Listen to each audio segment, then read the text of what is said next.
Pokemon as a franchise has existed for over 24 years. That's longer than Gen Z has been around, and the flood of Pokemon games and spin-offs and merchandise and fans is something that should be recorded in the history books, if I'm being honest. When last I looked, there were over 800 creatures in the series. At this rate, the Pokemon formula is slated to last forever, enticing a new generation with every entry.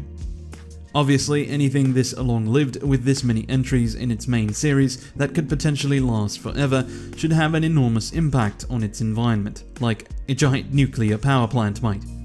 But, as you might suspect, that may not be a good thing. I'm Blitzen Cross, and today I'm answering the question, is Pokemon really healthy? First of all, I have to say immediately that the concept is of course healthy. In theory, it creates a cross-generational bridge between people who loved the series growing up and are now in their 20s, and children. It's going down in a similar way to something like Dungeons & Dragons. It's something that you can bond with your older brother over, and for the generations to come 20 years down the line, it'll be something that you can bond with your parents and grandparents over, perhaps not playing the games with them, but at least talking about your interest. And another thing that it does is allow young children to express themselves, attaching to a favorite Pokemon and saying, "I love Charizard" or "I love Pikachu" says a lot about who you are. So I do believe that Pokemon is a healthy part of growing up. But to explore the other side of this argument, let's remember a certain other franchise, which is not Pokemon, and that is Digimon. Now, Digimon is a series that had its roots in the Tamagotchi toy for handling and caring for virtual pets. This came out in 1996 in Japan. If that year sounds suspicious to you, well, it should. It's the same year that Pokemon launched as a franchise. So, obviously, Digimon launched at the same time as Pokemon as part of a trend that was catching on about collecting various virtual creatures and raising them. But when was the last time you heard of Digimon? Did you know that there are actually more Digimon than there are Pokemon? There are 1,400 of these things, nearing double. And the series is still going strong, with the anime adaptation set to continue in 2020. But the thing is that there's no room for Digimon when Pokemon exists as a global phenomenon. And here's the problem, right?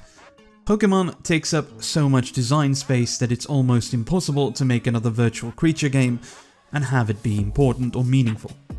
It's always going to be called a Pokemon ripoff, no matter what, even if you introduce new mechanics, even if you're collecting things that aren't really creatures, like, say, if you were to make a game where you collected various samurai and pitted them against one another, then there would be people saying, oh, this is like Pokemon, but with people. Of course, this hasn't stopped other series from being successful with similar ideas. If you search for games like Pokemon, you'll find a few entries straight out of Japan, even such as Yokai Watch and Ni no Kuni and Shin Megami Tensei. And all of these are beloved series in their own right. They occupy interesting design spaces that are similar to Pokemon and at the same time rather distinct. But you still have this behemoth pushing smaller entries away from the mind space of game developers. You usually don't even consider making a game like Pokemon unless it offers a completely different aspect of gameplay like the Persona series, because Pokemon exists and you don't want to compete with it, right?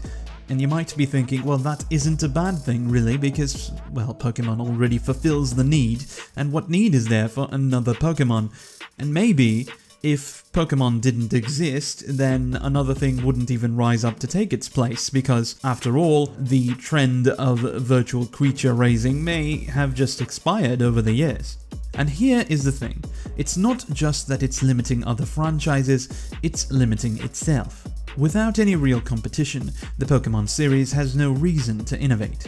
A lot of people don't know this, but the earliest entries in the series were actually full of major technical innovations. Just trying to fit 151 playable creatures in the span of a single game was way beyond what anyone could envision at the time, and along with time constraints, this actually led to a significant amount of glitches. The later entries have not improved on the formula or taken this innovation any further, even as the gaming industry as a whole tended to step away from things like traditional turn-based combat. And this is primarily because the formula doesn't have to change, because it appeals to a new generation each time, and each new generation will fall in love with the mix of cute and cool designs of the latest Pokemon generation again and again, seemingly without end. A good comparison is of course Dungeons & Dragons.